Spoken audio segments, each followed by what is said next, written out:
On, and we should automatically stream to everything now. Stream is on. Everything should on stream the on. street. Fucking hell, I feel like Up and down. like Kevin Bacon. God, Kevin Bacon. Wow, imagine having been called Kevin Bacon. You'd wake up hungry every day just saying your name. Oh, What the fuck? I am Kevin Bacon. Let's go to the fridge. Kevin Bacon. Bacon. Oh, hello. Beam.pro/OC podcast. Kevin Bacon. I'm so fucking cool and skinny. I'm so fucking Kevin Bacon. Testing stream. Kingdom New Lands. Oh shit. What? Yep. Yep. Yep. Harsh. Wait. Yeah.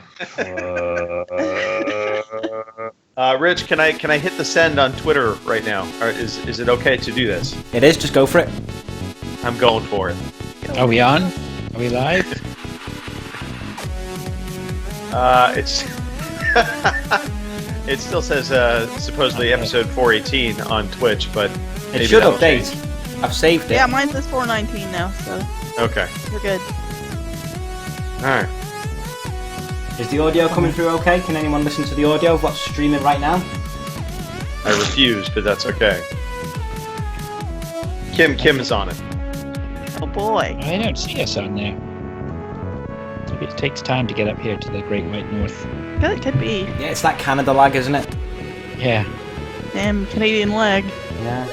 We invent the jet engine 50 years later, it finds its way to Canada. That's just racist, I'm sorry. Somebody was telling me the Canadians built a plane in World War One. Where'd you find this? They built a plane in World War One. We were building planes just around World War One time, and we sent one While over World War to One the was British. We sent one over to Britain. Thank you, And, Fraser. and they unpacked it at Southampton docks, looked at it and went, nah, you're all right. Really? they never used it. Wow. That's class. What was it called? I don't know. The Beaver, probably. Muffins, beavers, you know. The Flying Moose. A hell of a show. Spruce Moose. The Spruce Moose, there you go. We've got Guaranteed no one death. in the chat just yet. For some reason, no one's in the... Is anyone in the chat? I don't think anyone's in the chat, are they? Kim, are you in the chat? I'm in chat. Well, there you go, Kim. All You're the there. damn time. You want to put a little message in the chat and make sure it works? Damn, You said- son, where'd you find this? Oh, look at you. One step ahead of it. Rich, how are we looking? We're good. I've just got some trolley Alright. music on. Should we just start the stuff? I mean, we I could can't start see the us stuff. on Why there not? yet. Why Yeah. can I not see us on Twitch? Canadian. There we go. There It was a triplane. Ha. Here we go. Wings. Here Love we of go. my life. Here you go. All right. Our number one audience listener. I know, our number one fan. I'm excited. She only comes on to listen to you, Greg. Nah, Oh yeah. she comes on yeah. to listen to Robin. Actually, she probably just wants to hear Kim. No, it's you. Fuck off. The hell of Oh, an anime. thanks very much, Fraser. All right, well, let's get this party rolling. All right, cool. Rich, whenever Alrighty. you're ready. Intro music's playing now. I can't see you. I don't know if they can hear me. Good evening, ladies and gentlemen. Y'all are listening to the Overseas Connection podcast. Shut up and sit down. Here we go! Would you kindly? I think we're just getting started. Medic! I'm a witcher. I think this is more than you can handle. He sits on his ass all day. Let's do this. Hey, everybody. Thanks for tuning in. This is episode 419 of your Overseas Connection podcast. It is April 29th, 2017. And I am just one of your humble hosts today, Skippy. Along with me today, I've got Bob, also known as Robin Tate.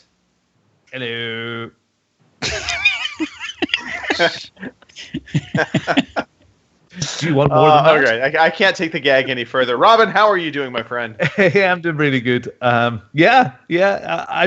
much better. It took a week to get over that crap that I was here.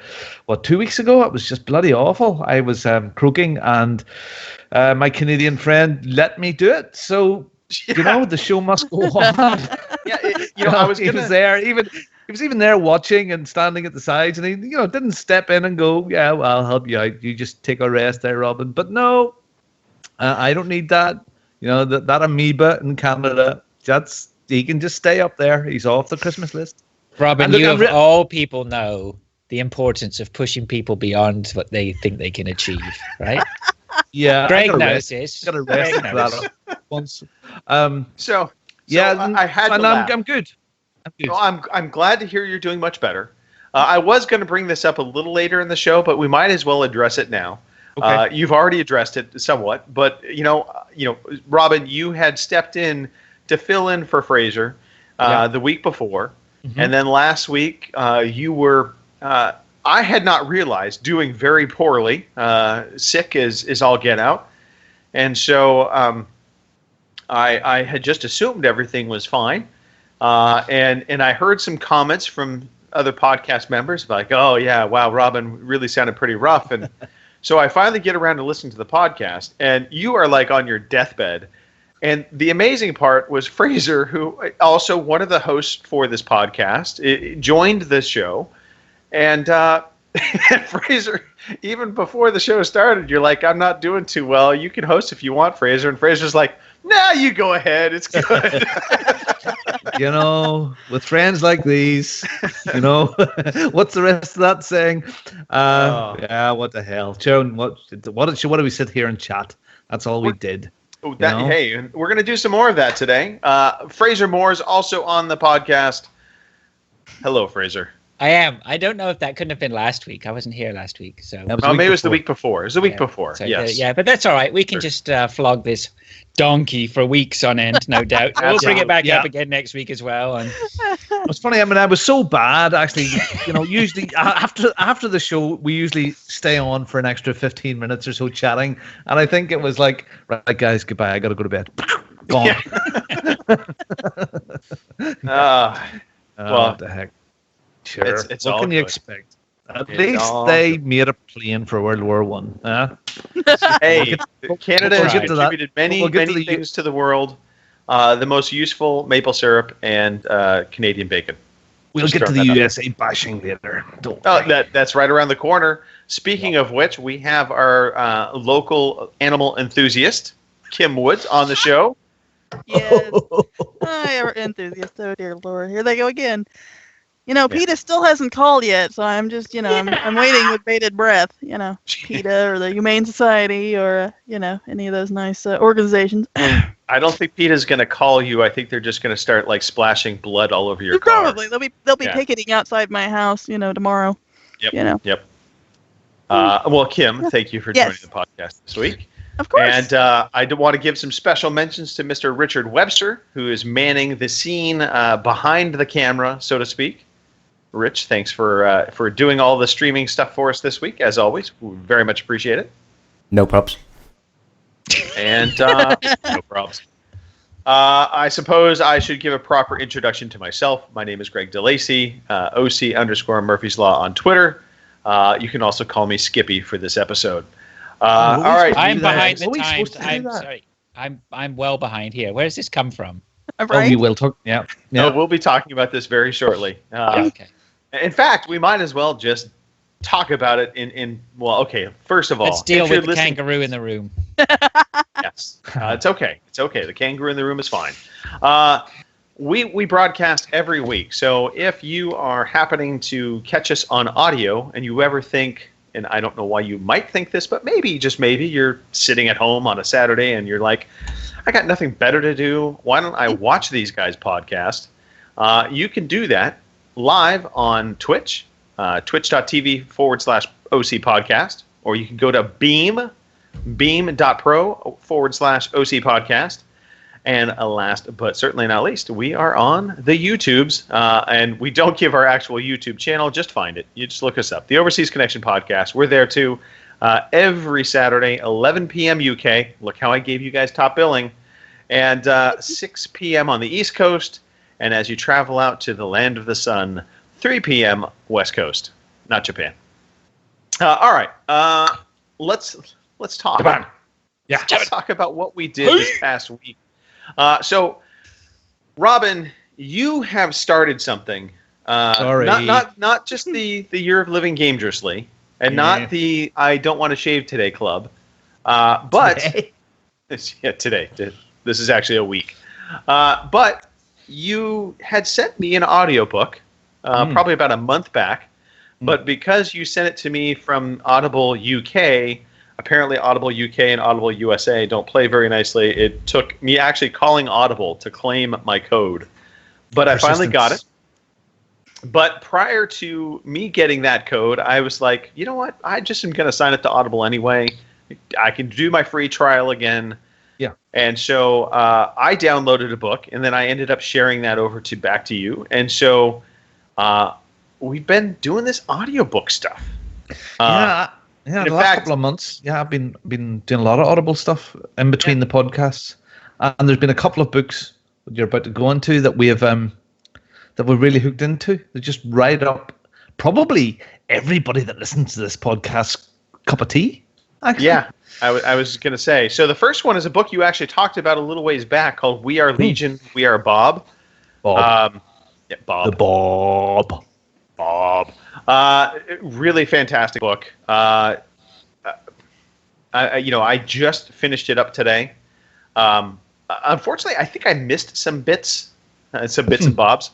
Only because oftentimes I was listening to it late at night when I was actually, crashing into the bed for the night, and so I found myself waking up and a good 15-20 minutes of the podcast or the book had already played, so I had to rewind, and I don't know, but overall fantastic book. It's a book about the future, shock, sci-fi. Both these are sci-fi settings. It's about artificial intelligence, or I guess being. I don't know how to describe it, Robin. Maybe you can describe it. He was frozen in a fridge after he died. He woke up 200 years later to realize he was inside a computer, and he was sent out to space. One of those thingy probes, I can't remember the name of the probe, that replicate themselves because manned space flight was too complicated, and the world had went to war anyway, and all competing nations sent these probes out. And it's what happens to him and his adventure, and he replicates himself. So this guy's called Robert Bob, and he replicates himself, so it's another Bob, but that Bob has his memories up to the moment he replicated himself, and then they sort of part ways, so they all take on different Bob names. So there's, one gets a Riker. It's all very nerd culture. There's a Thor later on. There's a whole pile of different guys, a Homer. And it's cool, and what happens of his adventures around the universe and the things that he discovers, and it's clever, it's funny, it's grounded in some sort of semi-reality, which makes it sort of believable. Not really. No, okay. but that's okay. It's grounded enough. Yeah, it's not crazy phasers and lasers and stuff. But it's okay. It's sci-fi. It is sci-fi.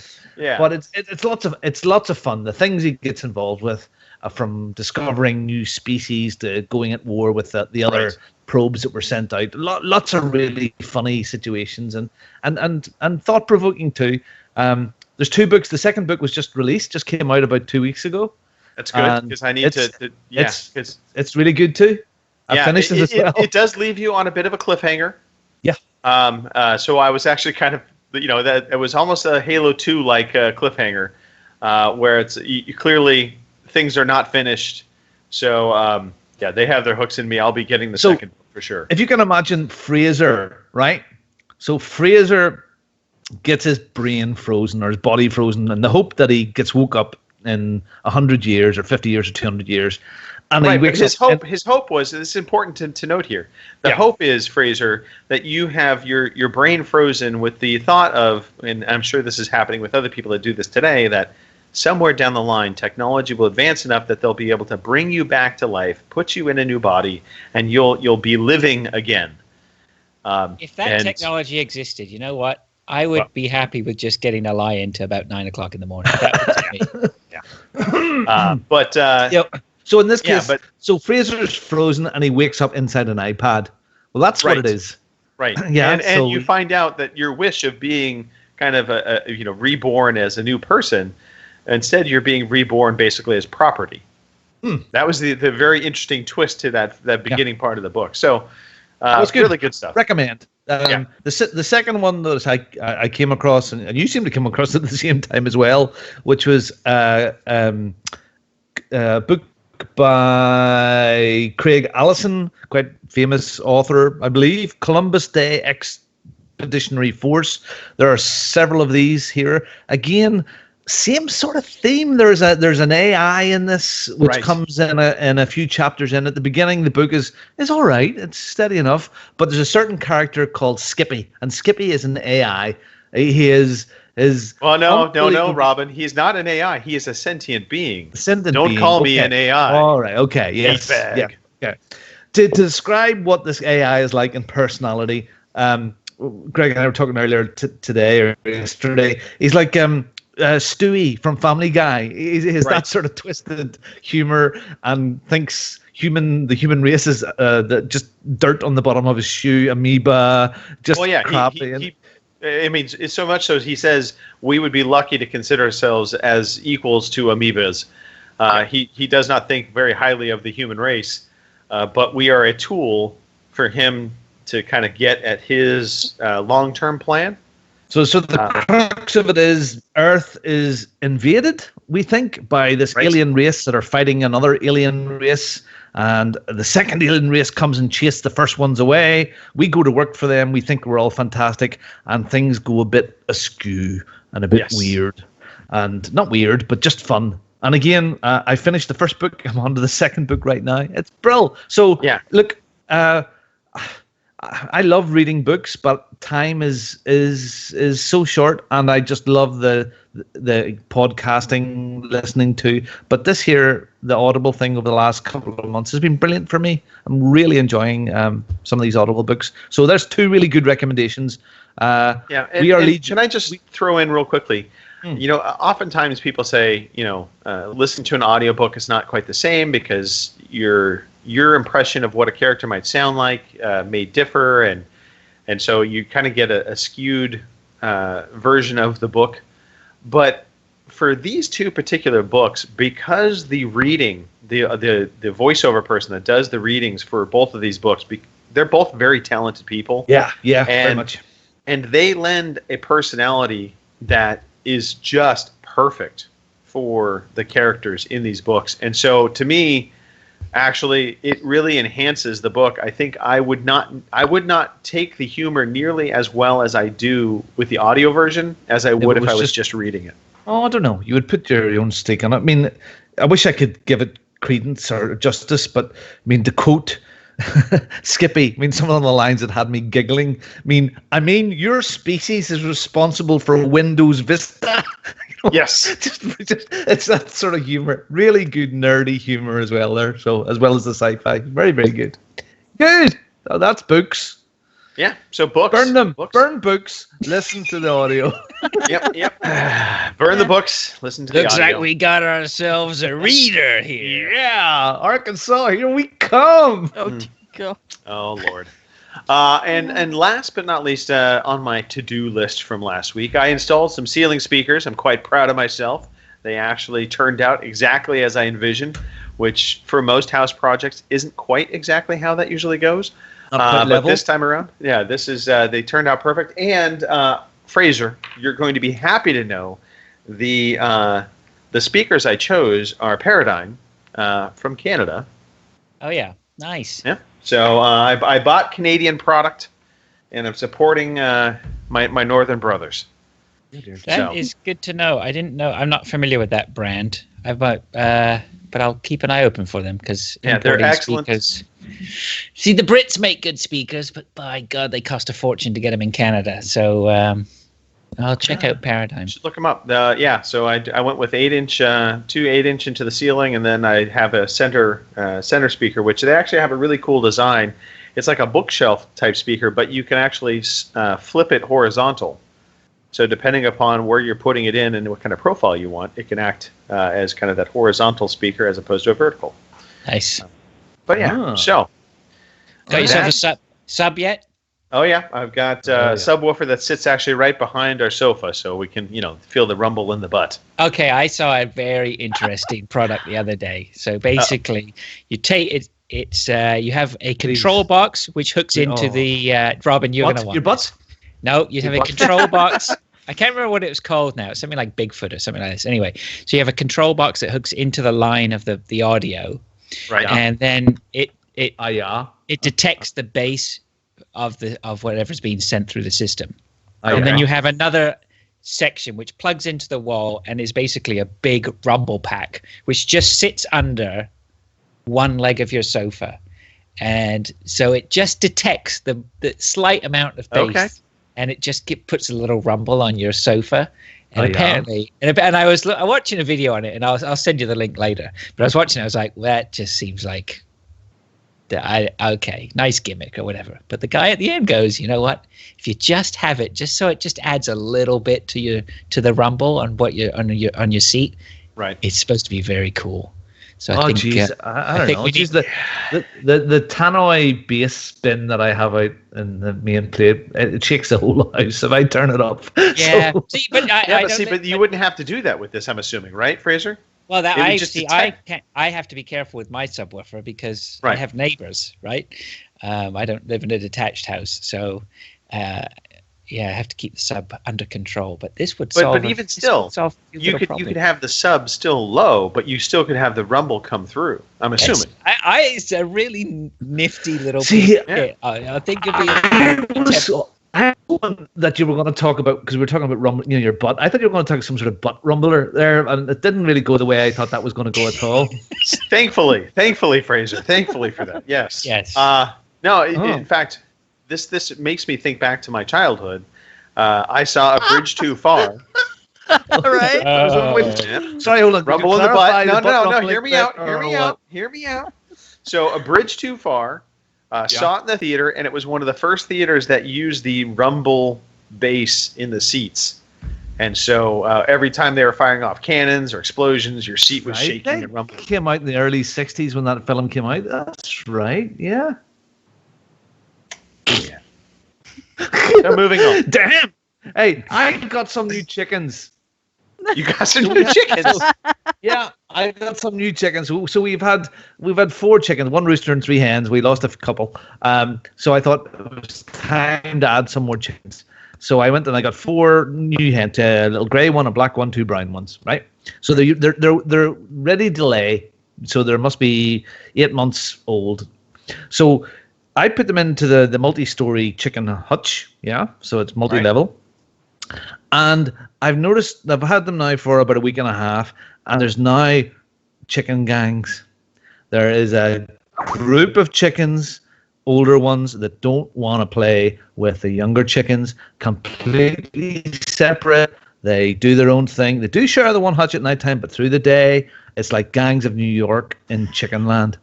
It's like you watch the bullying going on.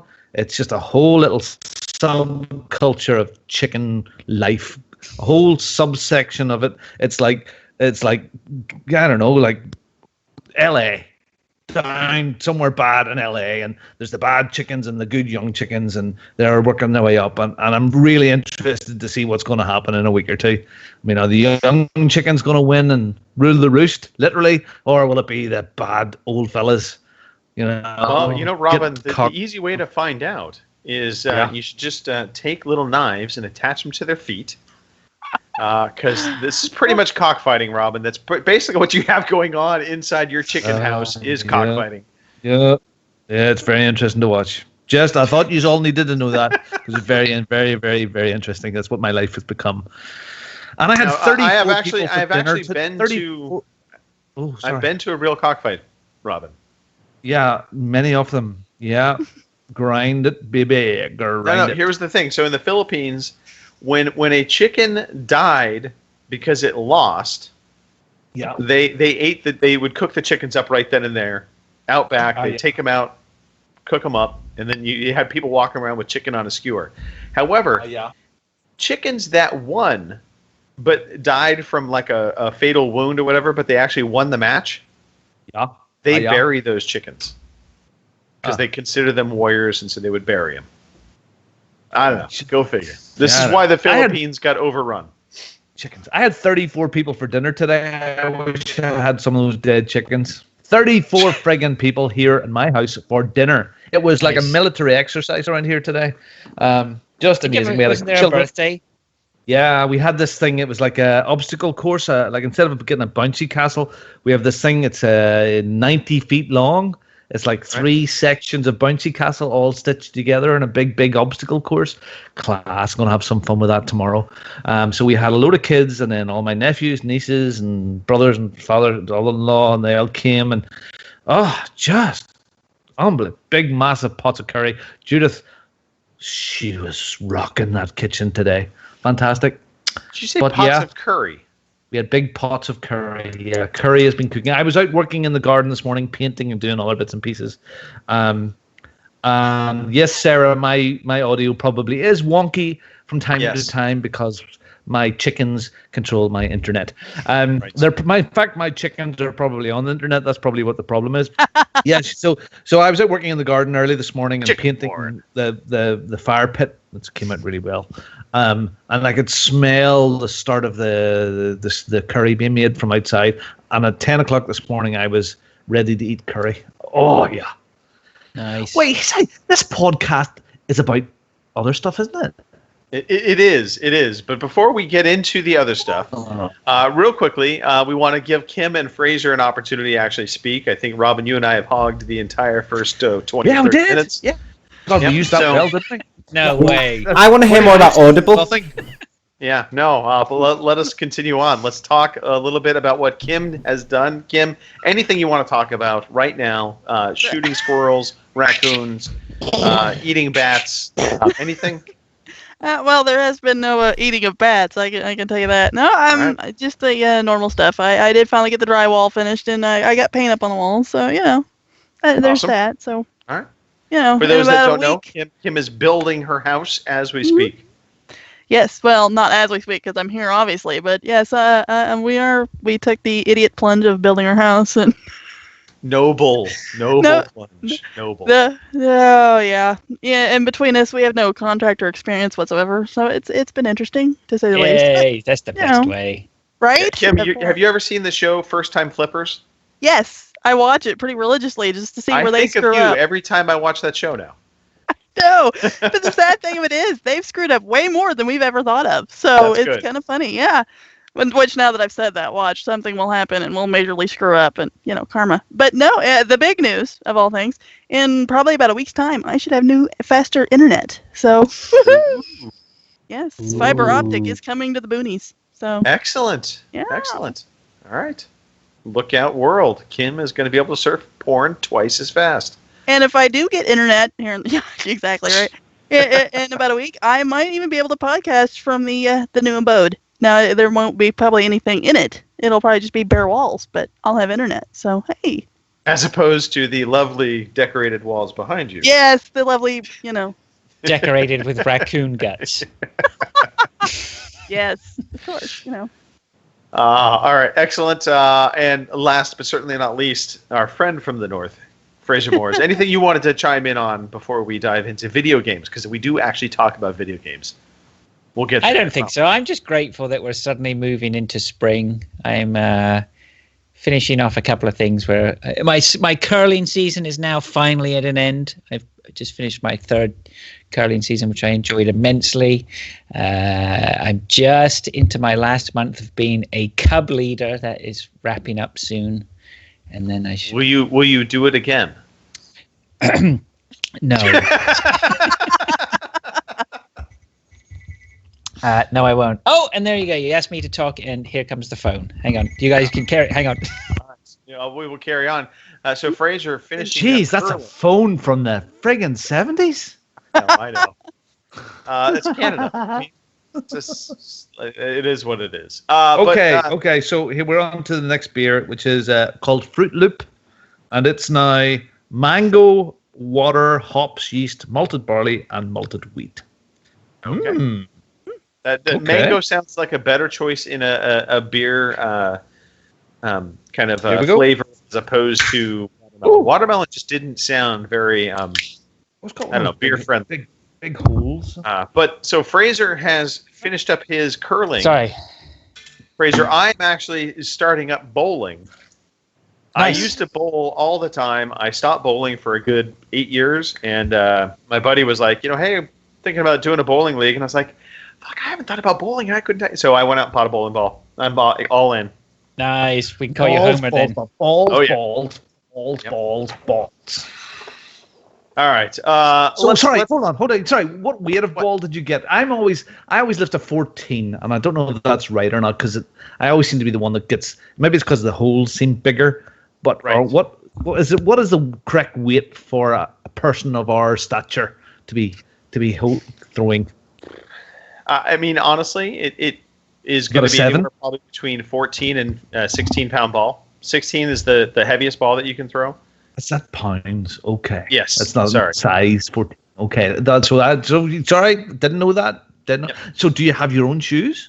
I have them on the way.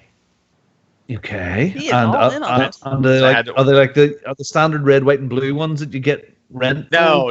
These look like proper like a Nike. They're made by a company called Dexter. You see, it's just to keep it fair. Nobody wants to know, but I'm going to tell you because you'd be surprised, Greg, on what we want to know. Us gentlemen, when we get to a certain age, we can become interested in the most obscure topics. Do not underestimate how much I want to know about bowling. All right. Yes. Same here. Yep. So I bought it's called the maker of the bowling ball is called Hammer.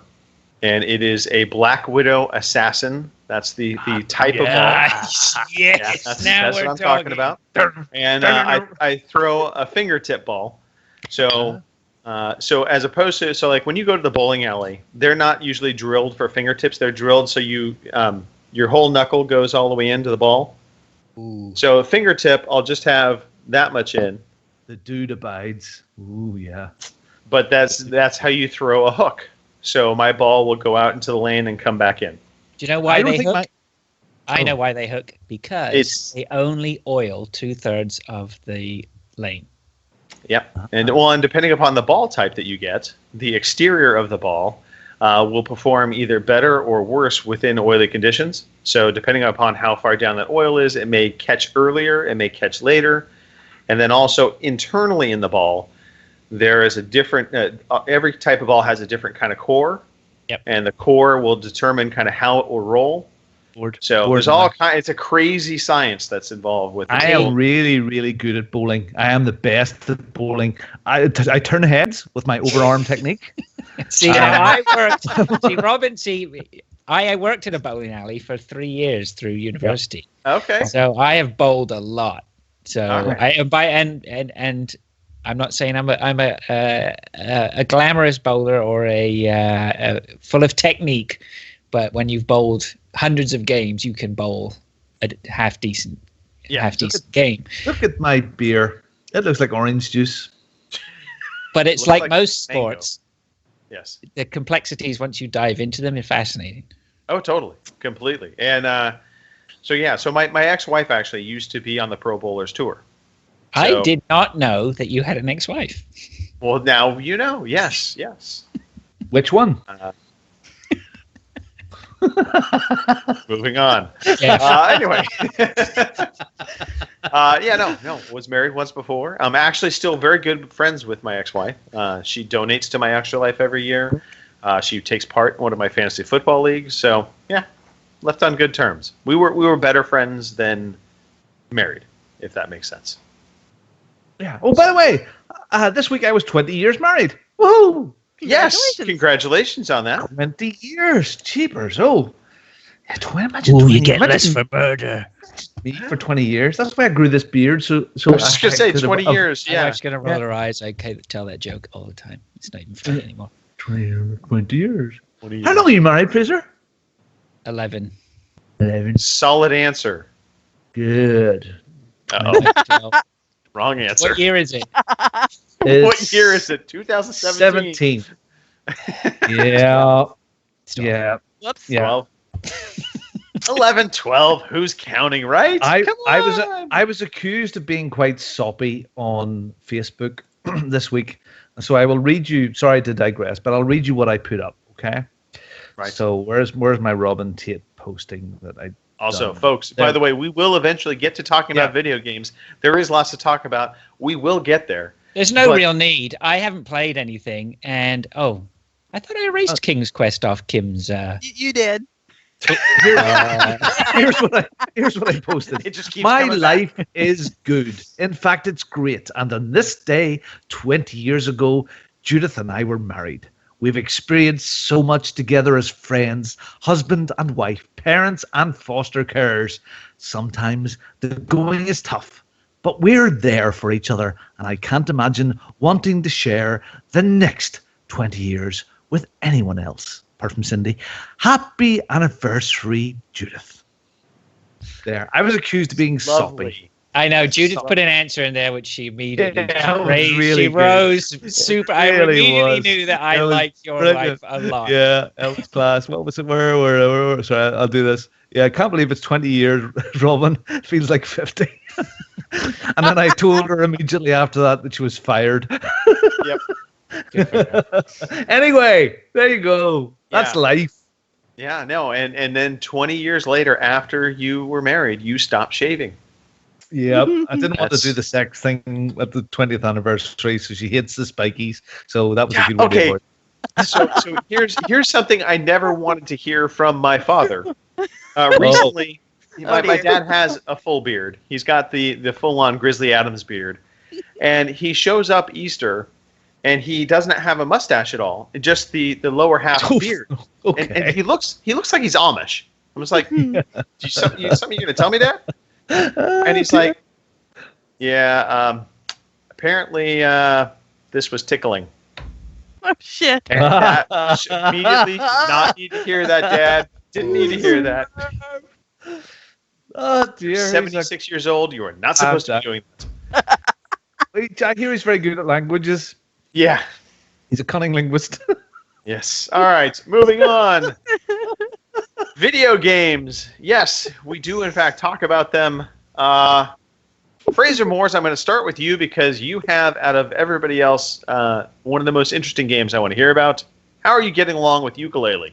Well, I'm not getting along with it any longer because I rented it from the library, and I had it for a week, and my plan was to just keep playing it. But you know what? I've hit this. I'm going to admit it here, and I'm on a gaming podcast, so I probably should. I've hit this dip. I'm just really not that interested in playing games right now. I don't know whether it's just this turn in the season, and I've got no motivation to.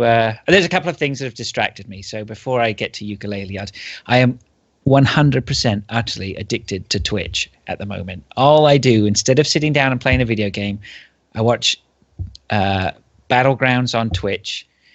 That's almost exclusively it. I've finally succumbed and subscribed to a Twitch streamer. Wow. I've given a Twitch streamer money because I've watched him so much, and he's like, one of the nicest. He's a really nice dude, Canadian. His name's Halifax. Halifax is his name if you fancy looking him up. Really nice guy. So I thought, give back. Right. But that's what I'm watching now. I'm coming in and I'm firing up Twitch and watching Twitch for an hour or two. So proud of you, Fraser. You've broken the addiction from RedTube. It's really, really good. I am so proud. I don't even know what that is, but I know what it is. It's pretty much what everybody thinks you're watching instead of Twitch. Right. Right. I don't know. I'll tell you, one of the funny things was I was sitting with someone the other day, and he was quite a young guy. He was probably like in his late 20s or something like that. And we were talking. He was talking to me about Netflix and what he was watching at the moment. And then I said, well, you know what? It's really odd, but what I am watching at the moment is, Twitch. He goes, no, I don't know what that is. I said, well, it's like video gamers streaming, watching video games. I'm actually sitting down and watching other people play video games. And the guy just looked at me like I had two heads. There's just deathly silence. I got to be going now. All right, see you. Right. Yeah. So it's very strange. It's very, very odd. I mean, I know I've talked about it before, and I've watched some Metal Gear Solid streaming and things like that, but I have not put down watching Battlegrounds. I think it's a combination. The game is just phenomenal to watch. I'm heavily invested now in two of the guys. I switch back and forth on their streams. Plus, they sometimes team up together and play games. And it's just great. I love it. So that's now real quickly though, Battlegrounds. It's interesting that you bring up watching Battlegrounds, because if I'm not mistaken, in Battlegrounds, once you die, you no longer can see the match. Pretty much, yeah. Once they get knocked out, then that's it. Then they'll just start firing it up again to jump into another match. But these guys are. I'm also fascinated by the fact that these guys are professional streamers. I mean, I've never really I've watched a lot of the Metal Gear stuff, and those guys just do it every now and then. So you say, okay, right, so they're sitting down, they're doing an 8-hour session, and there's 3 of them that do it. So you figure that one out. But these guys get up every day, and they stream for 10 hours, 5 to 6 days a week. And I'm totally fascinated. And they're very good at the game. So a lot of the time, there's a high chance they're going to get to the end state of the game. So you're not losing the entertainment value that way. But I'm also equally as fascinated by how these guys keep motivated to do it. Like, it's just beyond me. I mean, there's a part of me, you start watching them, you think, oh man, that's a really sweet gig. They just get to play video games all day, and they obviously get enough revenue to make it worth their while. They talk. Once you watch them for a while, basement, maybe. I don't know. I mean, well, it depends. These guys, I don't know. They have enough. They say they're making enough to pay the bills or whatever. Like that. I mean, you get another one. I mean, you can go up the ranks to someone like Summit, who's one of the top YouTubers. He's got to be clearing hundreds of thousands a year doing it, right? But regardless of that, like, I can watch for a couple of hours and then I'm done. I don't know how these guys keep motivated. I guess that it's I just find it very interesting. And I find it equally fascinating that I find it fascinating. And I sort of take a step back every so often and have to question my sanity as to what am I doing with my life. We all kind of question that. Grace, I believe, also questions it a little bit, but probably. But again, it's just you hook into something that you find interesting, and that's it. So that's what I have been doing. And I implore anyone to go check out Battlegrounds. I'm convinced that it's going to be a massive game on the consoles. Probably not this year, but next year or at some point soon. Yep, agreed. So anyway, that's the diversion. I did get Yooka-Laylee, and then I just sort of dropped off a bit and sent it back to the library. But the week that I had Yooka-Laylee, which was up to a few days ago, I really enjoyed it. I thought it was great. It was, I was listening to the CAGcast, and I know Robin listens to the CAGcast as well. And I think Shipwreck was talking about Yooka-Laylee the other day. I'm not sure whether it's the most recent episode or another one, but what he said was the exact same thing that I've said. If you are pining for an old Nintendo 64 platformer in the vein of Banjo-Kazooie, pretty much the exact same as Banjo-Kazooie, then this is your game. If you're not really too bothered, you probably would come or not familiar with that genre or the style of these guys when they made these games. It might not be your cup of tea, but that was exactly what I was expecting, exactly what I wanted. As soon as it fired up and the sights, the sounds, the smells, you might as well be playing Banjo-Kazooie 3. We're not including nuts and bolts, right? So it's a worthy game, and there's a lot of content too. I mean, I put a good few hours into it, got through 2 worlds, and I really feel like I still only scratched the surface of it. Okay. It's excellent. Yeah. Excellent.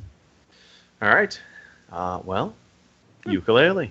Yooka-Laylee, there it is. Yeah. So, I think it's only, it's not a full price title either. That helps. That does help. So, I could see it coming down to certainly well affordable levels later on a deal. I think it's going to fly under a lot of people's radar too. It's not going to generate the groundswell that. Yeah, I think the reviews came in. They were pretty middling. Not like, oh my god, it's the greatest game in the world, but not it's the worst game in the world. But the game that actually launched right along with it was, I think it's called Snake Pass. Yeah, they don't compare. See, I'm really curious about Snake though. I have that. Okay. And it's not the same. It's not the same at all. Ukulele scratches that itch of being a platformer where you're running around and you're getting lots of abilities and you're exploring and jumping and gathering and collecting and fighting and running and meeting people and doing time trials and people sending you on errands. There's just a ton of stuff to do. Snake Pass is a colorful little, it's almost like a little puzzle platformer, and you've got this snake that you have to learn to control. Right. And if you have the patience to do that, which I found rather quickly that I didn't, it's not in the same league. Oh, they shouldn't be mentioned. They shouldn't be mentioned in the same breath. You might like it though. You might like Snake Pass. I'm not rubbishing it. I'm just saying it wasn't really for me. Pretty much you are. No. Yeah. Yeah. I don't know. I'm kind of interested in ukulele or Snake Pass. Well, Snake Pass is not at all like it. No, it's not. It's colorful but it's a bit more basic. It's just like a little thing you play around with rather than a game.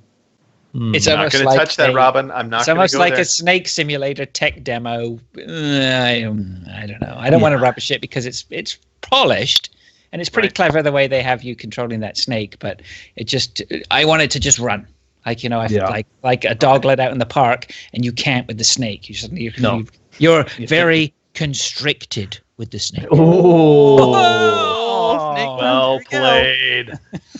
And you have to tame that two-eyed snake, not the one-eyed snake, the two-eyed snake. And as you learn you can learn to control the two-eyed snake after a while, and you can get it up in places you never thought you could before. Isn't that right, Fraser? Isn't that the way it works? As you learn to control. Kim, let's talk about what you've been playing. Yes, I won't bore you with it all because Don't let me bring it down. You'll have plenty of time to bring the podcast down Sorry, later. can we just talk a wee bit about your game again? Just a few people in the chat asking. Teflon's asking, what is this game? So it's 100 people drops into a map. The map shrinks every 5 minutes or so, and the last man standing wins. So it's like the Hunger Games or Battle Royale. Right. And Teflon hasn't seen Battle Royale. It's the Japanese, the original Hunger Games. Just think Hunger Games. Yeah. But really watch. But on a side note, watch Battle Royale. You'll enjoy it. It's good. Right.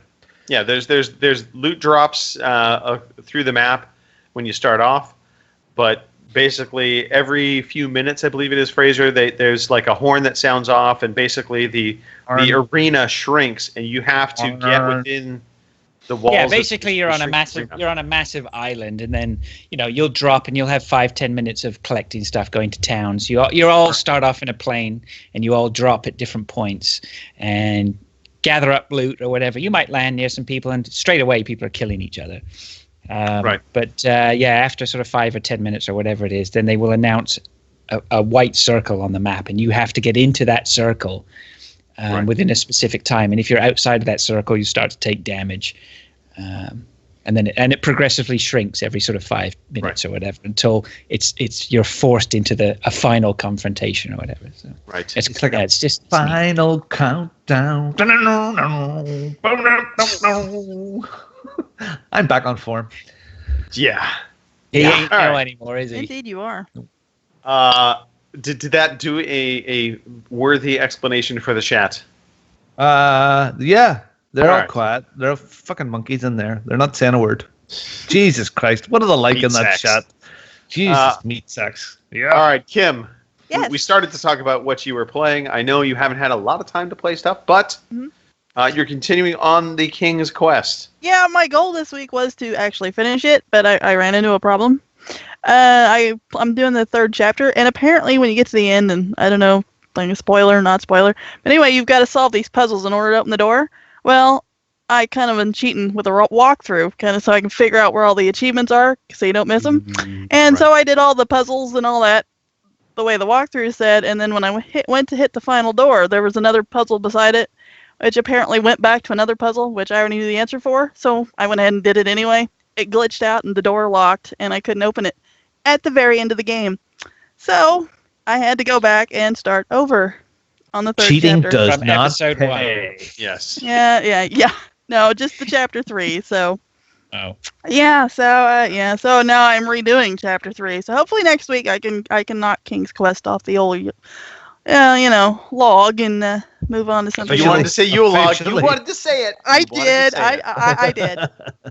So yeah, that's pretty much all I've been doing. Because like you said, I haven't really had time to do anything else with all this sanding and painting and recuperating. So Sanding, painting, recuperating. Sanding, Yeah. painting, all right. that was pretty much the mantra for the week. Yeah, when you get old like me, that you need the recuperation. I did some sanding and painting today. Ah, So here's my job that I did today. This might make you laugh anyway. So my wife's involved in planting some gardens or whatever, and they need 50 stakes Right. outside each of these little gardens that they're going to give to people, right? And every stake has to have a number on it. So 50 of these stakes that I had to paint numbers on today. So I bought these sheets of numbers and I put them on a stake, number one, and then I would spray it and then take the one off, and then it was like Robin. Somebody mute him at some point. 50% of Robin needs to be muted. So I would spray paint these numbers, and then I would peel it off, and the number would be stenciled, right? Right. So I did 50 of these stakes, and I got towards the end, and I realized I'd done one of them, the number 33, twice. It's like, so I had to change 33 into a 49, and it wouldn't quite go with it. It wasn't going to work. So I took this stake because everyone was good. And I was like, I've got to get this one perfect. So I went and I took it and I spent time sanding off the paint that I'd done and getting it all ready and and I put it down and I put my little numbers 4 and 9 on there and I sprayed it and it was like, this is great. I'm going to have my whole collection of stakes are done. They're all going to look nice. And I looked at it and went, maybe I'll just give it one last, like this is literally the last spray of my spray. And I'll just give it one last spray. And I went, and it knocked the 4 off and sprayed over the 4. And it's this last one I did is the mankiest looking one. It's just spoiled the whole bat. Oh, God. Oh, Fraser, this is great. Brilliant work. Fantastic. Excellent handiwork. A lot of thought put into this. But why on earth do you need stakes numbered 1 to 50? What, are is it like a charity giveaway? Runway? Is that what's going in the on? back garden? He didn't listen. Did you not hear that first bit? No, I see that. Mango beer. He's not listening. I was My wife is involved. She made a number of community gardens, 50 of them, and each one has to be staked with a number to identify whose garden is whose. So is that like, what do you grow there? Cannabis or what is it? Or is it like... I don't know. Anyway, I'm sorry. It was my painting story, Kim. I apologize. I derailed. What did you paint, Kim, today? I didn't paint anything today. That was earlier in the week. So. Oh. Yep. I painted a fire pit today. It was good. Nice. It was good. It's nice, dark gray. It looks really This good. podcast just isn't what it used to be, is it? No. It just like isn't. the home improvement. Yes, the home improvement Whoa, show, the curling and bowling show, Audible podcast. Tool time. All right. Let's talk about what Robin and I have both been playing, which is Mass Effect Andromeda. Yes. Kim, Yes. aren't you supposedly playing this as well? Yeah, off and on, but like I said, I haven't had much time, so I didn't want to get. And I only have 10 hours, and I won't be able to afford to get it for a while because the whole year of living gamers thing, and I'm trying to stick to that and whatnot. Shit. Okay. All right. Yeah. But if it goes on sale, I might have to splurge a little. Yeah, So- I've gone off the reservation. I've completely gone off the reservation. I'm in deep trouble when it comes to the year of living dangerously. But let's talk about Mass Effect. It goes on. Mass Effect Andromeda continues on. I've been playing again, a bit like Fraser. My time is very limited, and sometimes when I had a bit of time, I just threw myself in front of the telly. Work is very busy, but I had 2 really good sessions of Mass Effect this week, and I was on that Void world, which is Hoth. Okay, Right. snow The planet world. Hoth. Let's just call it what it should have been, Hoth. We're on Hoth. I'm currently on Hoth as well, by the way. Okay, well, I'd finished 90%. I'd finished the main story part of it. I could move on quite happily. And I had a little bit of time and 20 minutes to sit and play. And I thought, I'll do a couple of little side quests. And 4 hours later, I'm still on Hoth. And I came across these 2 side quests, which opened up massively. One's called Remove the Heart, which is you climb up. There's a big mountain, a big Ket, which are the baddies, a Ket base. It's a big mountain, and I get into my car, and I'm trying to work my way up into this mountain, and the story just opened up massively. It was fantastic adventure I had, because it didn't. I would have moved on and left it all behind. So sorry, Teflon tells me that Voloid is pronounced cold, except with a V. For cold. Cold. Vold. Cold. No, nah, it's Voloid. Teflon, Fuck it, it's you're Hoth. wrong. It's Hoth. Hoth. Yeah, it's Hoth. Hoth. And we're fighting the stormtroopers, right? So that was fun. And then the second one that I came across was this one, which was about missing people. Some people were missing. I had to go and find them. And I ended up fighting this thing called An Architect, which is from some of the other games. And it was like a big snake in the sky, and it came down, and you had to dodge it. And you were in the cold, so you had to heat up every now and again. And ammo was a problem. And it was a big, massive battle. You had to shoot its legs off and shoot its head. It was brilliant. It was fantastic. It took me about 4 goes to get the bloody thing, but it was brilliant. And the game is jank. It really is. Now and again, it is janky as hell, but it's great. It is brilliant. It is, and it plays into all those books that I'm listening to right now, this adventuring and finding things. For me, the bad stuff is those bloody monolith puzzles where you have to get the little pieces to match up and not have anything replicating. It's doing me nothing. I have to admit, I went to a cheat sheet for the last couple and filled the blanks in. Oh yeah, fuck Sudoku.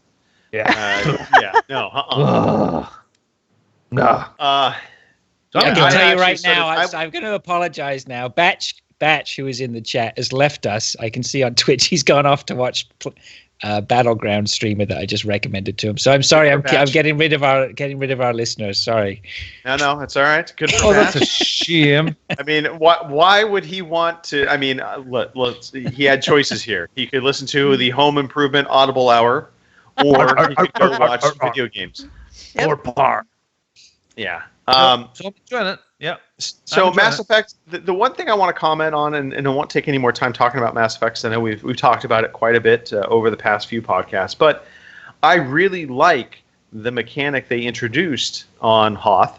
Yeah, that's right, I said it, Hoth. Which is that the environment, the cold impacting you, and kind of like the way the radiation on the other planet, when you got too close to it, the radiation started to affect you. Here, you get outside of heat source range, and you start to see it like your internal heat meter, if you will, is going down, and potentially you're going to take on damage if it gets too low. And I think that is a brilliant addition, specifically made for this planet. It's not something you have to deal with on every situation or every planet. So I'm kind of glad it's not something you're going to have to deal with all the time. But in certain situations, it comes into play and it makes sense. And I really very much liked it. In fact, Fraser would be right at home in Hoth. He really would. True. He lives in Hoth, by the way. He could handle it. Okay.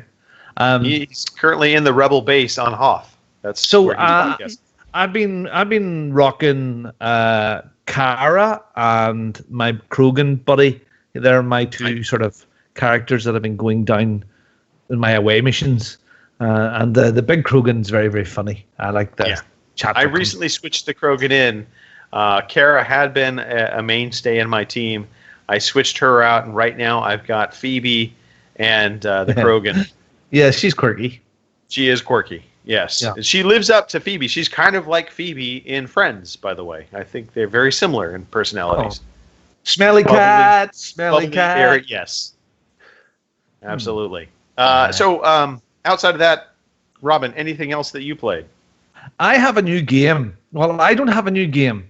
My young bud, Corey, who had his birthday today, has a new game. And it's I haven't played it yet. It's still in the wrapper because he's been busy today. But tomorrow, we are going to unwrap Mario Kart 8 Deluxe for the Switch. So I've heard it is a great port. So he got it for a birthday present today. Nice. Fraser, you muted? You're muted, Fraser? Yeah, he's muted. That's better. I almost liked it better when he wasn't. Yeah, he was muted. It was. So I managed to get it for 24.9 pence, which was pretty good deal for him. So, Right. So I'm gonna play some Mario Kart tomorrow. Who's this game for again? Me. Okay. No, him, because they're not allowed to touch the Switch unless I'm around. So I expect this is going to be coming off your budget. No, it's a birthday present for one of the kids. Mm-hmm. Don't worry, hey, Greg. Don't worry. You and I can play Mario Kart on the ferry. You know what? I will play a better racing game than Mario Kart. I will play Forza Horizon 3. Oh, because that has been my jam of late as well. I dove into that. Here is the fucking news. No, not yet. Oh, right. Okay. Not yet. Just I saw the news, and that inspired me to play some Forza Horizon 3. So I dabbled a little Forza Horizon 3.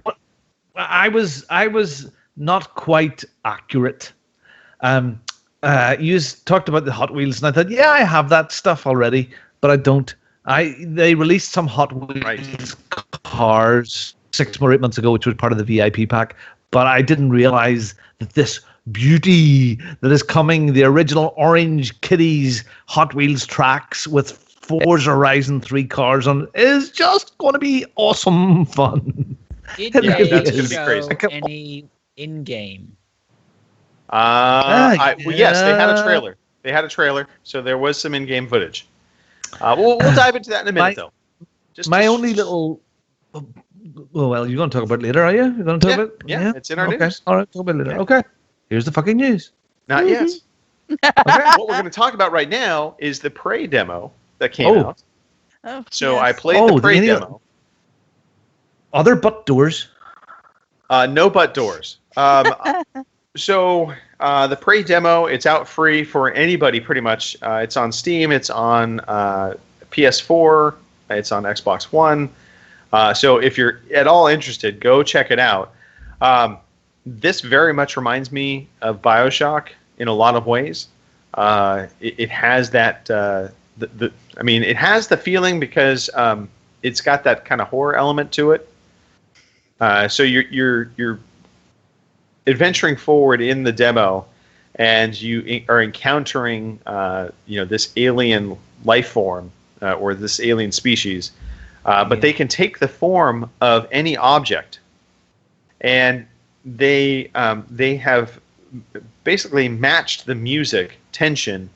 So anytime there's an alien within striking distance of you, the music pitches up considerably, so there's an alien around.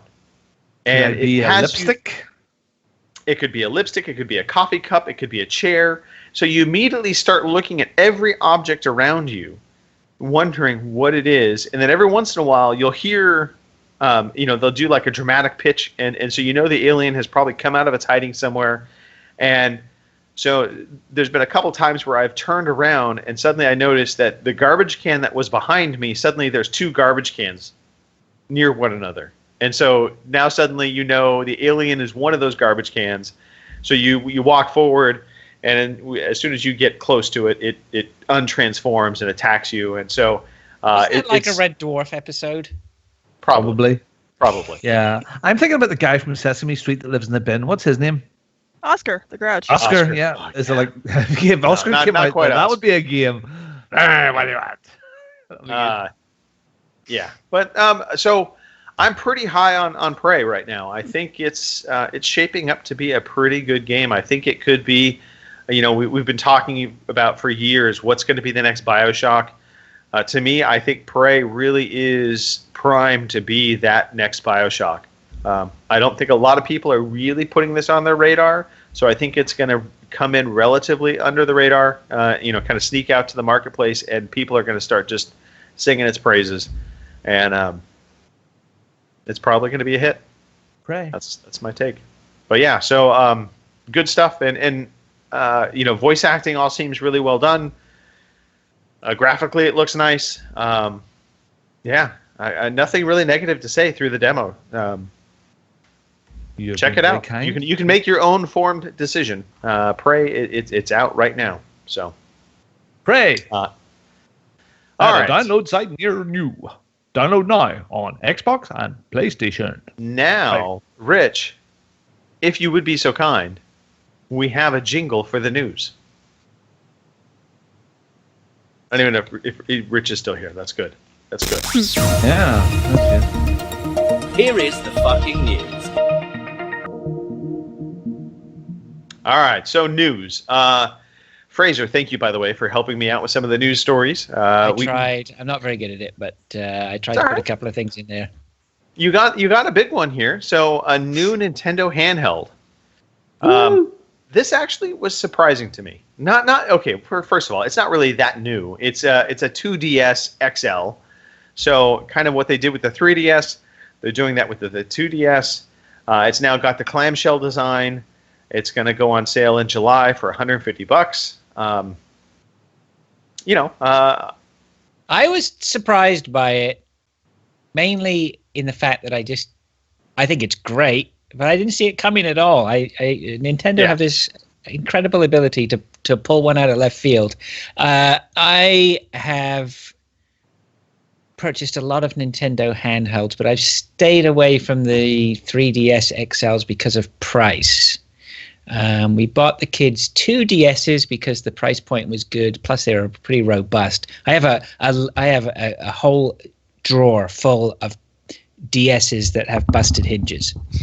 Right. So there's a little bit of back and forth on the release of this 2DS. People are saying it doesn't fulfill what they think it should do because it's now got a hinge on it. But a lot of people, and I'm in that camp, say, well, now there's a DS. It's got rid of the expensive their 3D technology is pretty expensive. Right. But so it works. It does work. It does work, and it's very clever. So about a couple of months ago, a month ago, my son's 2DS busted. So we bought a secondhand 3DS, and that was the first time I'd seen the 3D function. It's very cool. It's very, very clever. It's very cool, and it was very, very neat for a few days. And now I can live without it. So the 2DS that they've released now is a nice big screen. It's got the new Nintendo function, so it's got that little nub on the top, and it'll run some of the software, the newer Nintendo Shop software, like SNES games and things like that. Well, it does shop. It ships with two games, Miitopia and Hey Pikmin. Right. Okay, so that's good, and the price seems to be far more reasonable. Big screens. I think they're onto something very clever again. I think it'll sell a bucket load. I would agree, except for they just released this thing called the Switch. So, they're competing. The Switch is not for kids. They're not competing. They're not competing. I beg to differ with you, Robin. The Switch is completely for kids. Have you seen the size of those little controllers? I do, and they're quite workable. Are quite workable. But you drop one of these things here, it'll survive. You drop out a Switch, it won't. No way will the Switch survive a bump on the floor. Mm-hmm. Yeah, I don't know. I was very surprised to see this announcement. Yes, it's got a camera. There's a camera. I don't think it's not a threat. Look. How? Your DS. Come on. Get it out. That's it. Okay, look. You're going to walk, Greg. You're going to go. You're Freedom Land down there. You're going to walk down to the shop and you can get your 2DS for $150. You're in. You got 2 games. You're on. You've probably got a DS library spanning back 3 or 4 years. You can plug all that stuff in. Great. You're away to the races, right? The Switch. You're going down there before you've even started. You've got to drop $300 on the thing. You've got to now put into a game which is $400. You now need a Pro Controller. You're up to $500. You need another $100 for another game. Oh wait, there are no more other games. So it's not the same thing at all. Cash rules everything around me. Dollar bill, yo. It is dollar bills, yo. No, I guess I see your point, Fraser. I do see your point. Kids are going to be flying off to school with Nintendo DSs in their bags like they have been already. They are not going off. They are not going to school with a Switch in their bag. Oh, they may. It's portable, No. Okay, I'll tell you what. Why don't you go buy a Switch, drop your $400 on a Switch and a Super Mario Kart, and give it to your son and let him go off to wherever You have kids like I have. I like the clamshell idea. The screen could be protected. I never got the 2DS thing that was big and the screen could be scratched. I like the clamshell thing. My kids came in the car with me today. We went driving around town. Both of them sat in the back, scribbling away on their DSs. Both of them, one each, no problem at all. Switch is never going to happen. Right. There you go.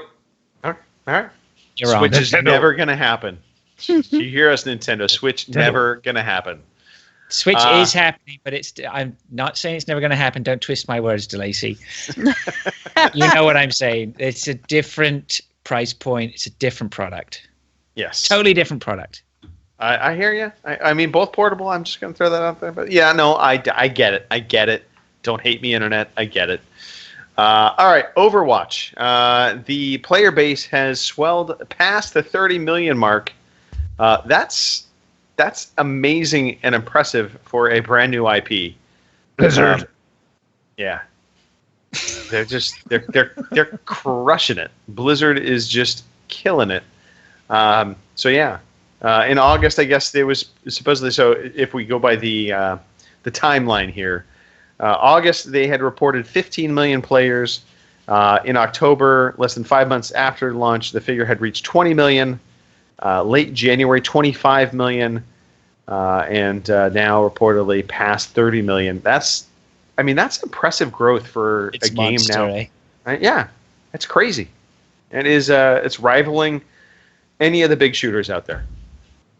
Oh, for sure. Yeah, for sure. I've got Paladins downloaded. I want to try Paladins. I hear it's a pretty good Overwatch clone. Yeah, in fact, I would actually be really curious to see where Call of Duty and Battlefield stack up against Overwatch, because I would maybe think Overwatch is beating them out. So I'd agree with that. Certainly sounds like it anyway. Yeah, I don't recall hearing any of the Battlefield numbers approaching 30 million, nor Call of Duty. I mean, in the past, Call of Duty's gotten close, but of late, I think they've been struggling. So we'll see.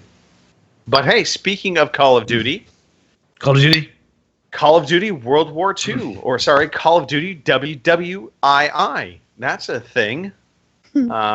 Officially announced last weekend, or this past week, actually. It was on the 26th. The video came out, the trailer.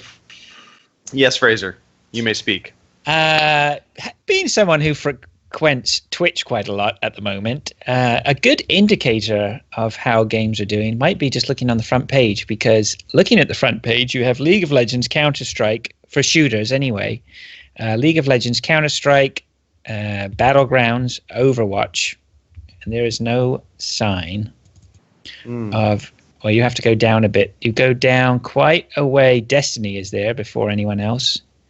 And I'm going down. I'm not seeing. I'm sorry, that's bad radio. But what I'm just saying is that, yeah, I think you're right. It's Overwatch is gangbusters.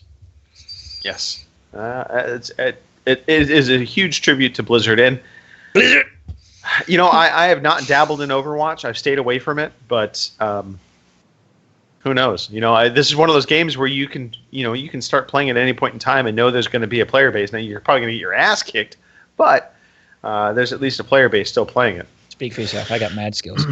Oh, sorry, mad skills. Call of Duty World War II, that was announced. It's coming out November 3rd. They did say that there was going to be a beta that's going to be taking place beforehand. They're pretty. I mean, that's, I think, stock trade now for Activision. They put forward a beta as basically a demo. It's actually marked as a private beta. Private beta. So yeah, private beta that you can. Yeah. When you finish the private beta, you become Lieutenant Beta. So, yeah. Oh, nice. I'm annoyed. Yeah. So the game will be shipping again. Don't forget to tip your waiter. Yes. No. Because it's about the bloody Americans again. I mean, about largely placed in Europe in 1944. Where were you when the war started? Why did you Robin, don't even. Robin. He's going to use Al Murray's joined the podcast. Robin. If you're not in a fight from the beginning, son, you're not in a fight at all. You. Yeah. Jeez. Cheers. Jesus. No, Jesus wasn't, but he was on our side. It is clear. It is absolutely abundantly clear that if we had not stepped in, Robin, You currently would be saying Heil Hitler. Yeah, well, Yeah. there you go. That's going to happen soon, anyway. Adele Hitler gets in and flipping Germany next time. Hey! Your military was not exactly, kicking ass at the time. There was some struggles happening. The Canadians were in the war before you I'm looking guys. over, my wife is shaking her head, going, "What on earth?" They go, "What?" I know. We just talk about every random thing we can. Wild tangents are us. Yes. All right. Anyway, so back to America saving the day. Call of Duty. We World really War need II. to get down the pub, don't we? Yes, we do. It's. I'm gonna I fly need a out. drink. I really need a drink. Campaign, multiplayer, co-op, all confirmed. The co-op is actually a separate story. It is again though the zombie mode basically, so it's going to be Nazi zombies.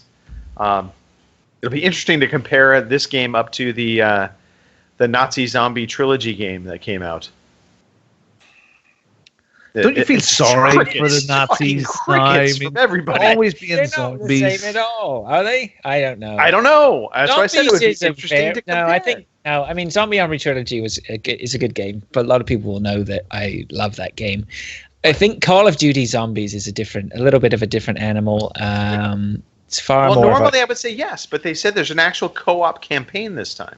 Oh, okay. So If you're in Germany, I mean, is it not uncomfortable playing Nazi zombies?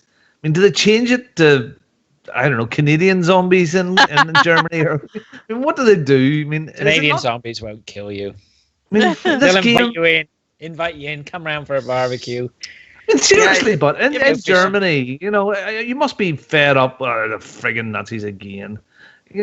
Does it sell really well in Germany? No, I mean I don't even know if it gets sold in Germany because I know that they have certain laws against even like mentioning or bringing up a Nazi. Don't bring up the war. Yeah, Guys, yes. because I'm like God, what? You did it first. You invaded Poland. because I delve into the depths of like 4chan and Reddit and like weird politics stuff. Baby. Oh dear. Right, weird politics stuff, right? German like politicians are like the way they treat their like kids. It's like a guilt trip type thing. You can't have nationalism in Germany because it might be fascist. But there was this kid.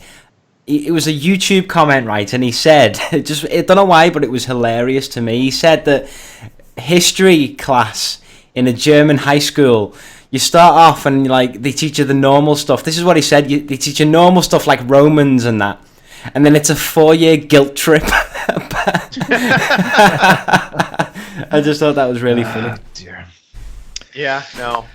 We have a few of those kind of guilt trips. That's our Vietnam era. The voice That's of God. pretty much. That's Yeah. All right.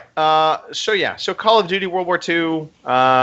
It's a thing. It proved out to be real. It's going to be, taking place in the European theater between 1944 and 1945. They talked about diversity. I think what they're trying to go for. I think they're going to start to show some of the more horrific sides to the war. So I think we might see some of the death camps. I think we might go that route this time around. I think that's topics they've traditionally avoided in most World War II games. So. No, I hear they're going to bring in some racism in it. That when a squad comes across some African American squads, that they're a bit racist towards them, and all that sort of stuff. So, yeah, I mean, it'll be interesting to see how they handle it. If done right, it could be good. Shoot people in the face. That's all it is. Or there's that tactic. Mm-hmm. Irish. All right, some quick news bits. I think this got covered last week, but if it didn't, just in case, the Games for Gold May titles were released. Was it covered last week, Robin? There was I don't know. I wasn't on the show last week. Yeah, that's a good point. You weren't. Fuck, I lose track of time. Yeah, I was thinking last week was when you were sick. No. Last week I was on the podcast. Go figure. Yeah, you were. Yes. Yeah, you did talk about it briefly, but the stuff you're going to talk about, the Game of Gold, the Guyana Sisters Twisted Dreams, there's a great history with the Guyana Sisters. Fantastic and really, really interesting history. The first game, the Great Guyana Sisters, came out It was about 1987 on the Commodore 64. That's right. And it was a long time ago. Yeah, and it was almost identical to Super Mario Brothers. I mean, really identical to it. To the first level was almost pixel for pixel, and it was taken off the shelves within about 2 or 3 months of its sales, because there was all this talk about Nintendo were going to take them to court. There was never actually a court case, but Nintendo put pressure on them, and they were going to threatening a court case, but it never actually happened, and they took it off the shelves. I had it. I thought it was great, but it's now, because of that, it's become a real collector's item, because it was a very short release. It got great reviews, but if you looked at it and if you were to look it up, it is almost identical to Super Mario Brothers. So there you go. I will echo Kim's. Yeah, I don't know if you're bullshitting, Robin, or honestly, you got Fraser no, in there. that's true. No, he's true. All right, It's true. okay. I'll be All damned. right. I feel learned now. I There you learned go. something. Knowledge is power.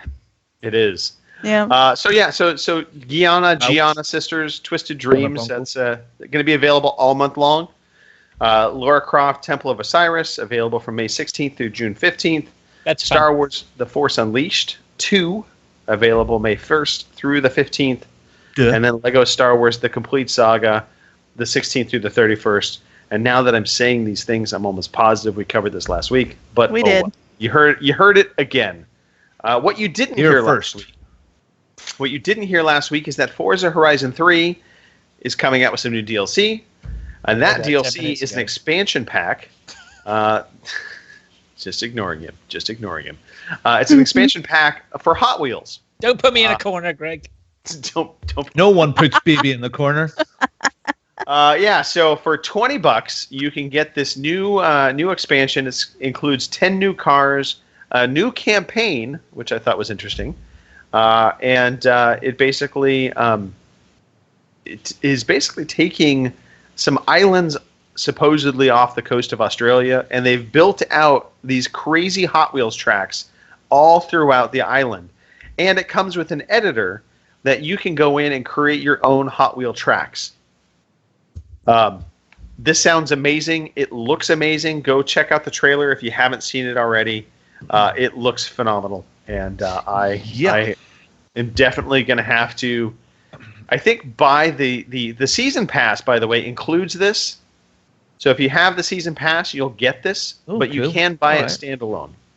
My only good graphics. Yeah, great graphics. My only orange is really good in it. My only thing about this is, can you imagine doing that big loop-de-loop thing in the Hot Wheels tracks? Well, yeah. Forza Horizon cars are hard enough. You know, you have to stay on that track. So I know the trailer looks fantastic and all the drivers are driving really well, but it should be a bit of a mess when we all get into it. But it looks lots of fun. I mean, the tracks, unlike a real Hot Wheel track, which is just wide enough to fit the car on it, this Hot Wheel track, it looks like it's about 3 cars in width. So I used to have a class when it sort of went through down the stairs into the living room and into the kitchen and up through the tables and love the Hot Wheels. Yeah, good stuff. Good stuff. All right. And do you remember when you had those little cars and you opened the doors and that automatically made them fly? That was cool. Didn't happen. It did. No, but Danger Zone is happening. That game is coming out to the PS4 and Steam. And it's coming out next month. This is the former developers behind Burnout Paradise. So those of you who liked the crash mode, and if you played Dangerous Golf this year, you kind of got a sneak peek at what this was going to be, because that was the same developer. Basically, they're bringing out crash mode from Burnout Paradise. That's exactly what this game is. Danger Zone, it's crash mode, and it's going to be $12.99 in the US. And it's on Steam and PS4 for now. I imagine at some point, kind of like what they did with Dangerous Golf, they'll bring out an Xbox One version, but who knows? There's no points for second place. There's no points for second place. But it is literally just crash mode. That is all that this game is. So if you like that, you're gonna will wanna there be pick a it up. highway to the Danger Zone? No highway to the Danger Zone. Nice. Thank you. I hate it when she does that. She's lost that love and feeling again. You mean right here on the counter, right now? Moving on. I think I need another shower. No more beer for you, Robin. No more mango Volleyball. beer. Makes you crazy. Yay, volleyball. Hey, Microsoft is having a hardware event on May 2nd. Nobody knows what it is. They have said that it is not expected to be a Surface event, so obviously this could very well be a Scorpio reveal. Greg, it's about or I should say reveal. It's a hardware event. Hardware. It's about hardware. Hey, you say nobody knows what it's about. It's about hardware. Yes, Robin. Yes, it is about hardware. Yes. So we don't know. It might not be Xbox. It might not be. It might be like a new phone. God forbid they do that. The Surface stuff is pretty important to them right now. So it is, but it's not going to be about. The one thing we know is it's not a Surface event. So we'll see. We'll see what it is in just a few days. Okay. Maybe it's HoloLens. Maybe because it is suspiciously VR. Coming out right before they're having their developers conference on May 10th. So whatever this is, I have to think this is going to play a part of that. Aren't they? Haven't we had the rumor though that Microsoft is picking up one of the VR brands? I don't think we've had a rumor about the VR brand. No, there's a partnership with Oculus, but they are bringing out their own sort of cheaper they did a partnership with AMD as well. So yeah, late to the party. Well, I think Microsoft's plan is to support pretty much everything. They don't want to get behind one VR, headset. They want to just kind of support everything. Really good set of support pants. Yeah, and by the way, I don't think they're late to the party because the party really still hasn't started for VR.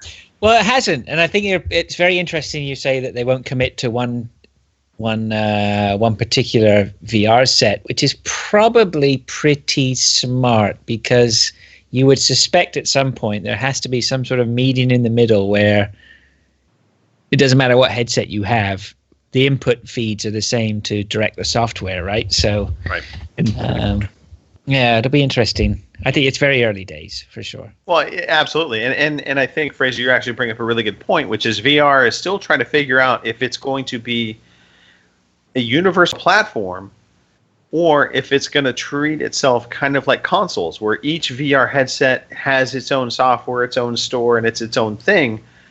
And to be honest, I think if they go that route where everybody's kind of in a walled-off garden, I think that hurts VR more than it helps VR. See this here? See what I'm doing right now? Yes. I'm lifting my glasses. See when I do this here? That's when VR becomes really good. When they get it to that point there, that it's wireless and it's like a pair of glasses, that's when VR will take off.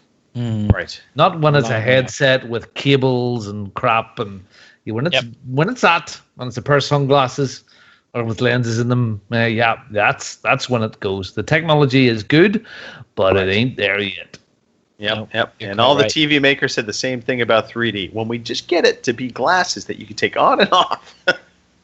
Yeah, but that was crap because that was an experience where you sat down and watched, not interacting with it. This is the gaming thing is a bit more solo. So I think that it would be acceptable to have a peripheral that was very small. Right. This, like glasses size. So well, I think for sure VR has to get to a wireless stage before it's really going to have a chance at being mainstream. I think people are absolutely not really open to the idea of being wired to something and then having somebody tell you that you've got all these wires hanging off you and can you move around the room? Don't step on the wires, mind you, but that it still has a ways to go. It really does. I've patented the idea of these glasses. No, you didn't. They're called Paddy VR, so it'll work very well. They'll be the best glasses. We have the best VR. I promise you we'll build a wall.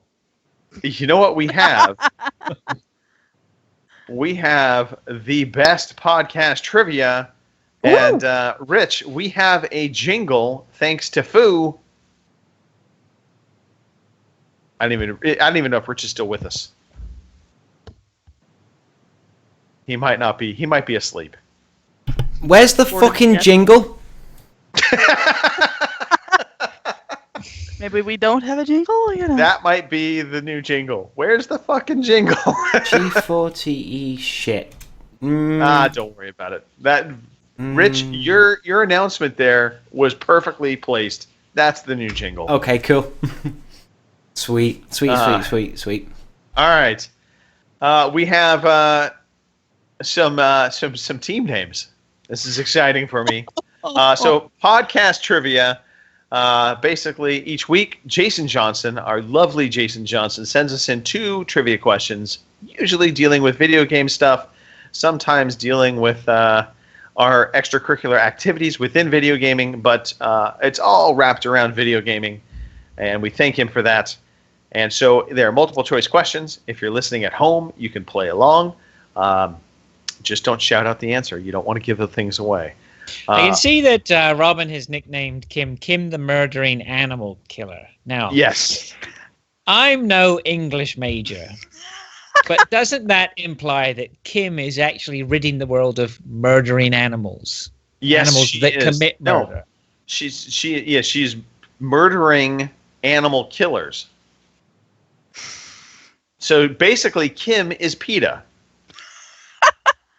And we have Robin the Almighty, Bruce Almighty, and then Fraser the Funtastic. Oh.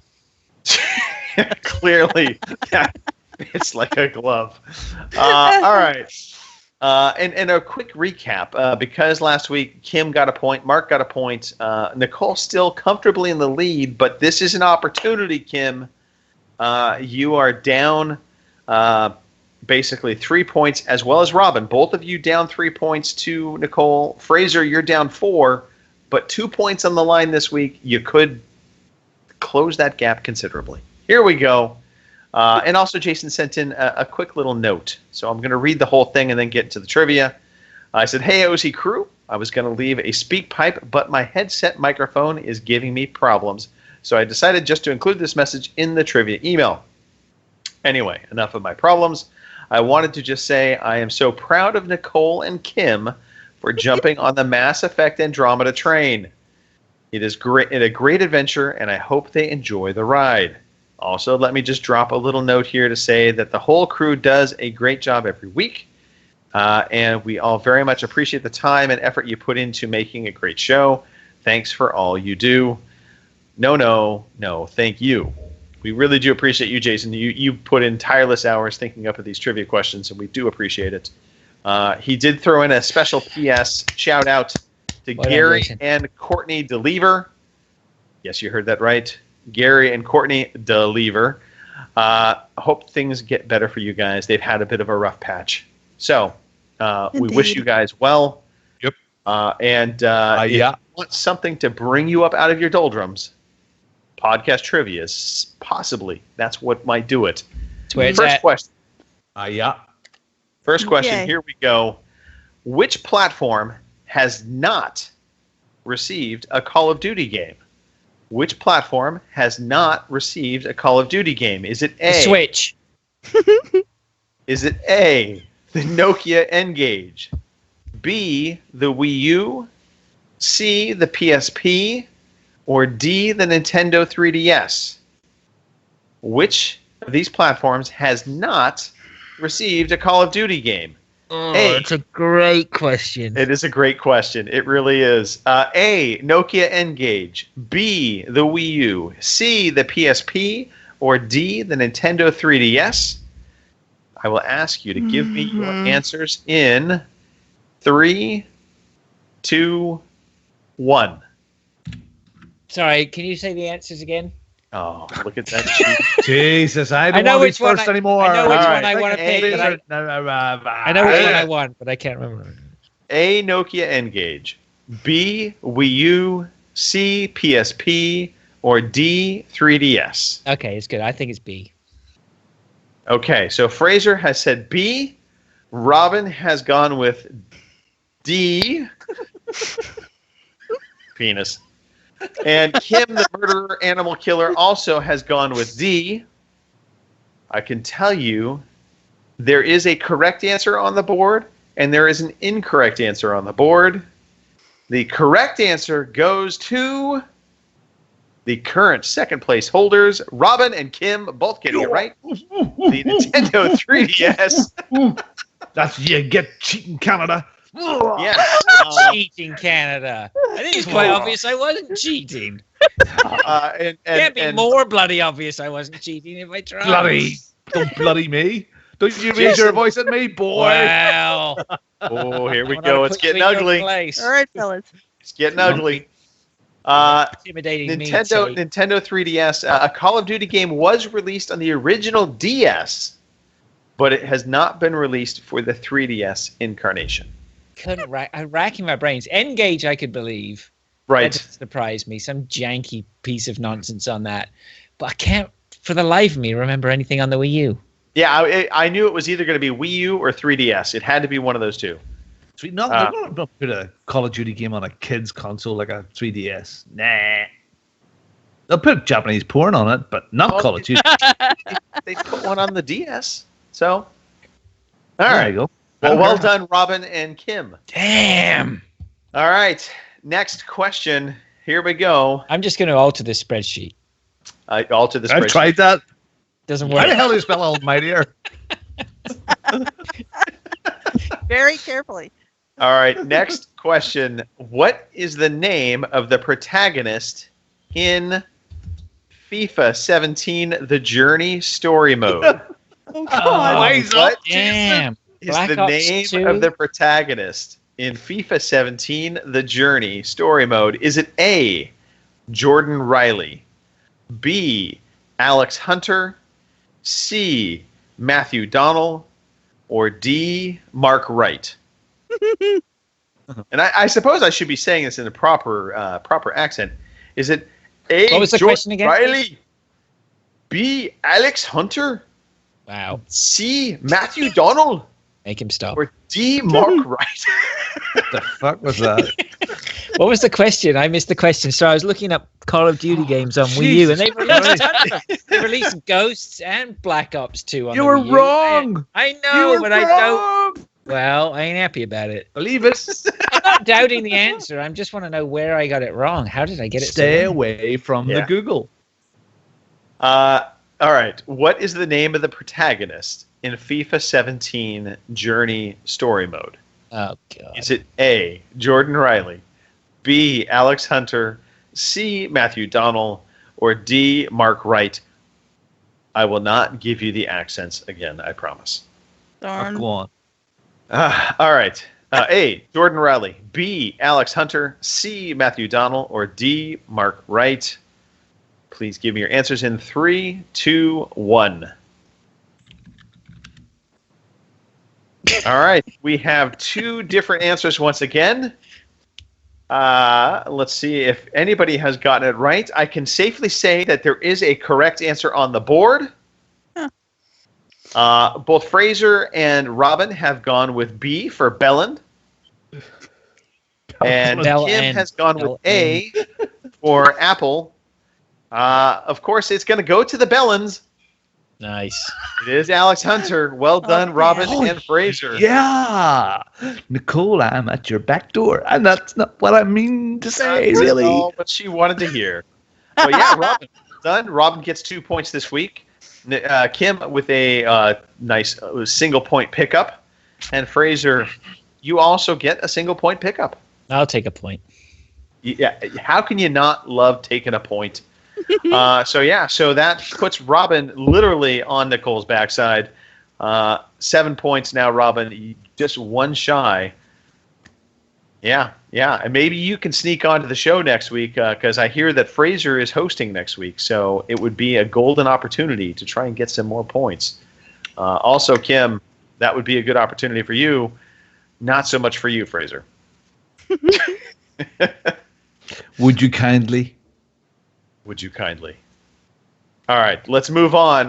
Let us get to the new releases this week. Kim, Yes. this is a massive list of games. Gigantic. I'm telling you. Here are your new releases for April 29th through May 5th. And we have, yeah, right. We have Prey for the PS4, Xbox One, and PC. And those are that's releases actually for May 5th. that's actually coming out. Yeah. Yes. So they had. Oh, okay. I thought it was a way away. Did anybody actually play the original? Anus I didn't. doors. Yep. Is I it- could not get on with it. The whole going upside down business threw me for a loop. I hated it. It had potential. It did have potential, but once they put me upside down, I felt lost. The doors looked like when you're going through closed anuses. It really was anus It was worthy. a pretty rough graphical. It was all right. Yeah, it was ahead of its time, and the technology wasn't capable. So True. there you go. Also true. So I'm sure there's going to be a few more games on the release calendar for next week, but unfortunately nothing of note. So we use Game Informer, full disclosure, and that's where we pull our new release list from, and they just had the one. So there you go. May 5th, Prey. We've covered the monthly freebies, so let's just get into this year of living dangerously. I think we have... No, A don't fucking play full-on- that anymore. Jesus, don't play that thing anymore. Don't, Christ. No, look, if you're not in it, tough titty. If you don't know what it is by now, yeah. where on earth have you been? Jesus Christ. If I'm getting tired of it. If Robin's getting tired of it, he damn well knows Yeah. that we're tired of it. Yeah, Let's so look, I'll just go through Victory Achieved. Victory Achieved is a competition that we run every quarter. When you finish a game, we like you to finish your games. You take a selfie of yourself with the credits in the background, and you tweet that off to @OC_podcast with the hashtag Victory Achieved. If you're one of the U-loggers, if you're one of the U-loggers, you're doing your dirty 30, put the hashtag YOLG on it. Now, that little competition, it runs at the moment from the 1st of April to the 30th of June, and you win money, $20 or £15 plus 5 minus 5, whatever it is, for anything you want, PSN, XBL, Steam, or Nintendo. And we had a shorter list of people completing games this week, and Dastardly Jabby, he finished Velocity 2X for his log. Mark Annex finished a Mass Effect Andromeda. Jay I heard he Nizzy, hated it. Yeah. Heard he was deeply disappointed. Yeah, I think so. Not true. Green, red, or blue. He loved it. Ghost Recon Wildlands by Jay Nizzy. Pilch Reed finished Rise, Son of Rome. Terraform finished Forza Horizon 3. And those random games that were finished, not in the logs. Colin All Cars, the winner of the last competition, he finished Legend of Zelda Breath of the Wild. Pilch Reed finished the funniest game this week, Tennis in the Face. Oh, Pilch. And Mr. Miyagi finished the Dead Island Definitive Edition, and he loved it apart from the really bad Australian accents. He would be a good judge of Australian accents, but we thought they were fantastic. You all sound like that in the Barbie. I thought it's not a steak on the Barbie. And I get in trouble for my... Whoa, don't. We haven't let him off yet, Greg. Just give me a second. Yeah.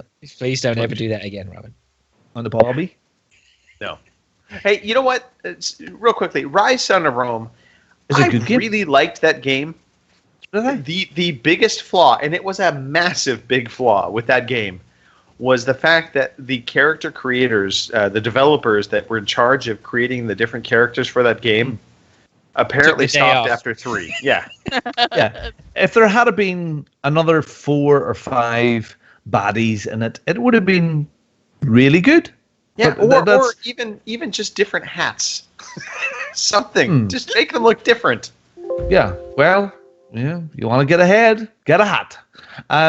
Yeah. Because apart from that, graphically it was good. The gameplay was good. The story was good, and it was men in skirts. What's not to like? I can't argue with that. Yeah. All right. We're at that time. It is at that time where we have more or less we've done a show. So yeah, somebody was happy about that. There should be a lot of people that would be happy about this right about now. So here's the deal. Robin? Yeah.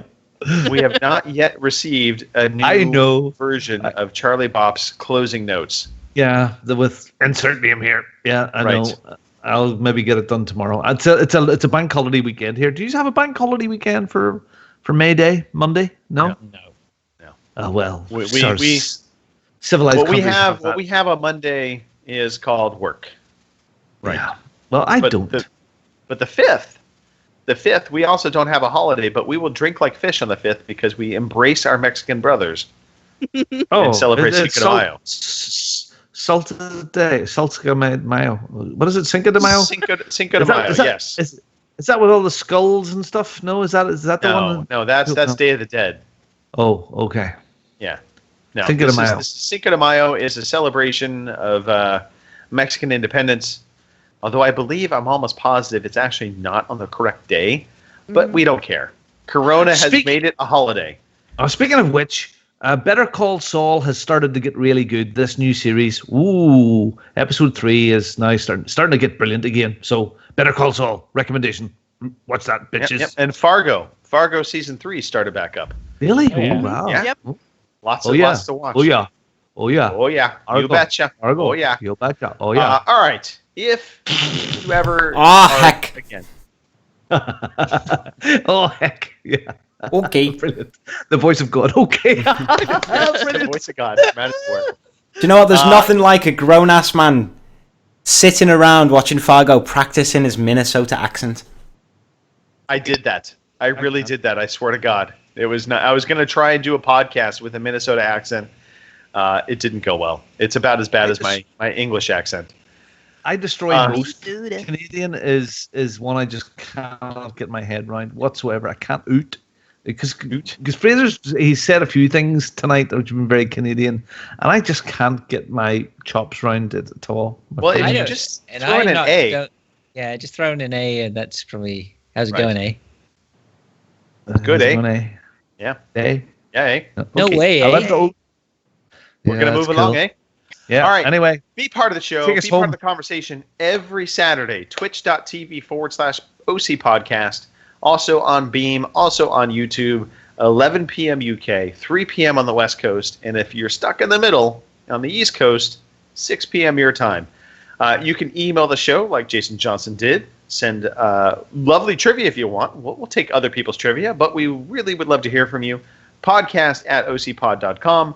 You can tweet us. We're pretty responsive. I should say we. I say we. That's really Robin. Robin, you are our tweet master. That is @OC_podcast. We have a Facebook group. That's where Kim hangs out. She's a Facebook stalker, just forewarning.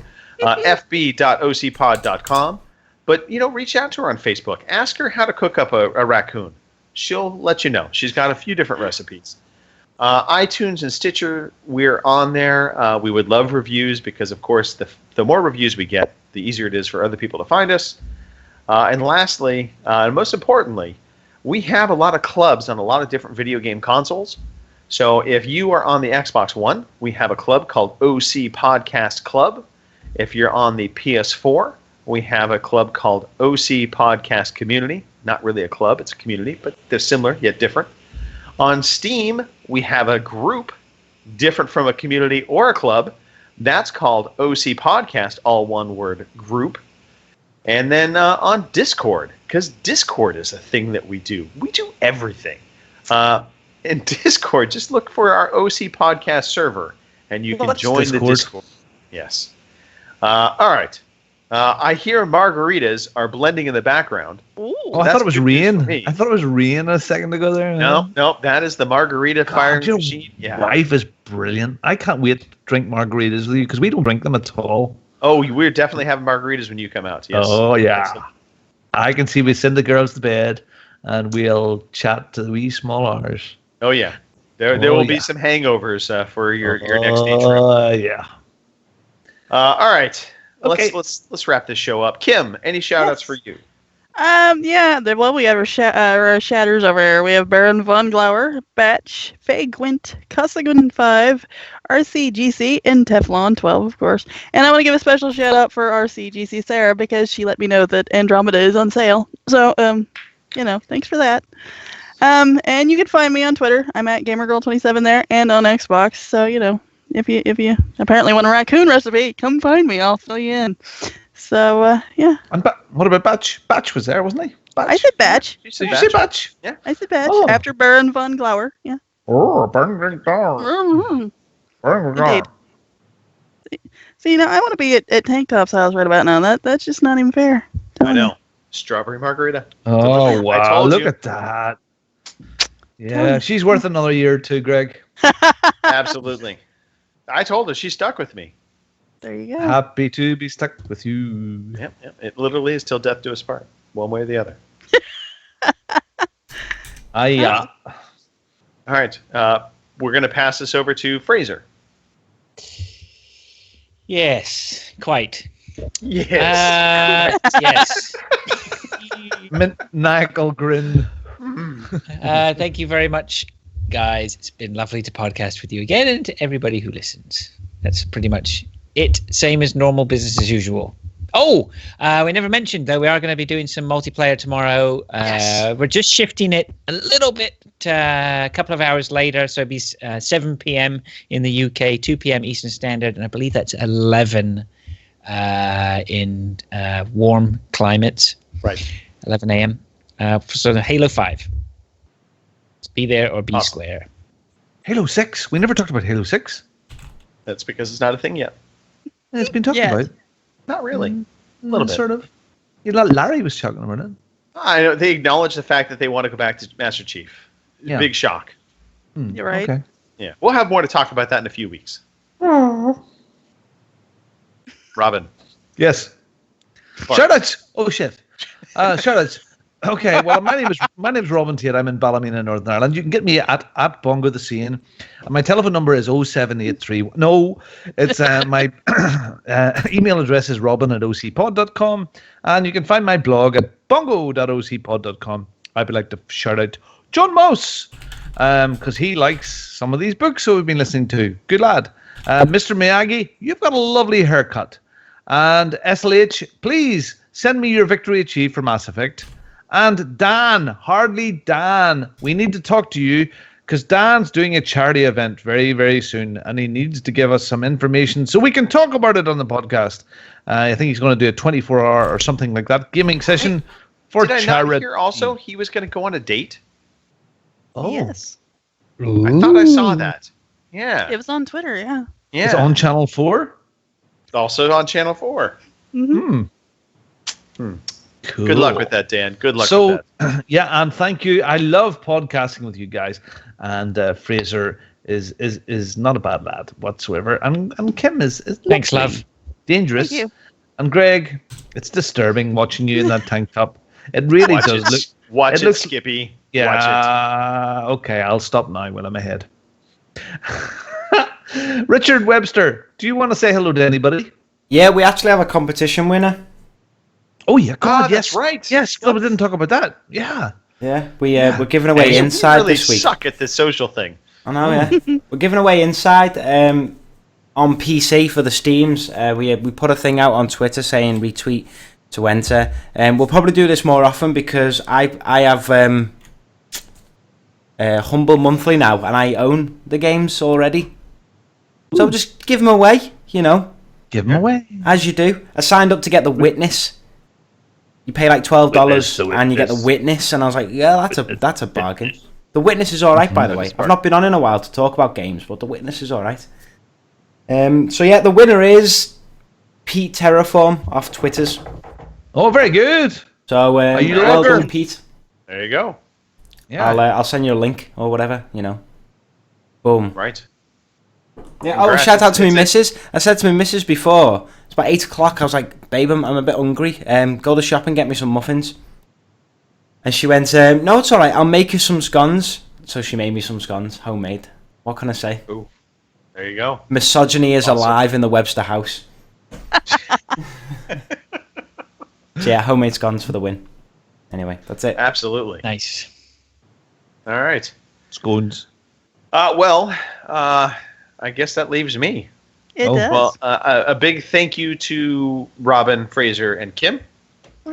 Fantastic podcasting with you guys. even if one of you is a monkey. Mr. Webster, huge thank yous to you. You always come through. You and Mark are literally our production crew, so props to you. Thank you for making everything run smoothly. As far as I know, it ran smoothly, and that's all that matters. Shout out to everybody that has been listening to the show. We really do thank you for participating, whether it be just listening or being in the chat, taking part in one of our crazy contests. It's a big, giant community that we love, and it just makes video gaming that much better. And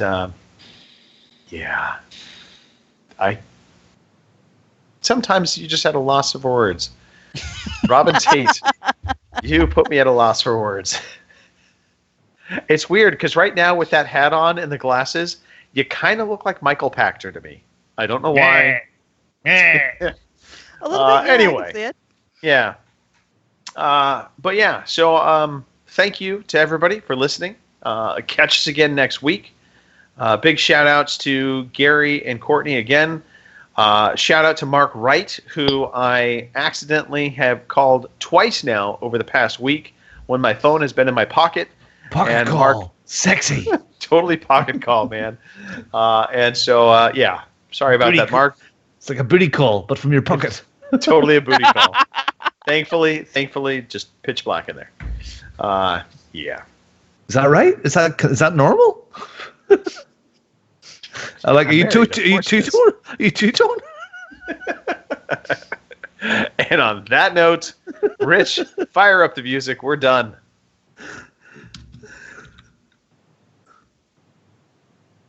Again, I don't know if it's playing or not. Thank you for listening to the Overseas Connection podcast.